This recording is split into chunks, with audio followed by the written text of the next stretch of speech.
তো নবীজি সাল্লাল্লাহু আলাইহি ওয়াসাল্লাম রজব এবং শাবান মাস আসলে আমাদেরকে একটি দোয়া শিখিয়েছেন।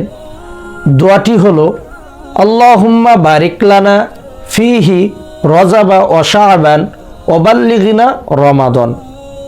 আমরা যখন এই দোয়াটা বেশি বেশি পড়ব তখন আল্লাহ পাক আমার আপনার হায়াতে জিন্দেগিটা আমরা কিন্তু এই দোয়ার ভিতরে বললাম, হে আল্লাহ আমাদের এই রজব এবং শাবানের বরকতটা আমাদের অর্জন করার তৌফিক দান করুন এবং আমাদের হায়াতকে দীর্ঘায়িত করে এই রমাজান পর্যন্ত দীর্ঘায়িত করুন, যাতে করে আমরা রমাজানের যে রহমত বরকত, যে মাগফিরাত, নাজাত, যে গুণাবলী, রমাজানের যে ফজিলত, সেই ফজিলতটা যেন আমরা ভোগ করতে পারি।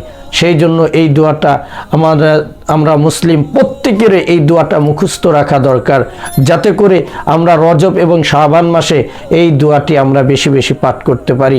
আল্লাহ পাক আমাদের প্রত্যেককে তৌফিক দান করুক। সকলে বলে আমিন।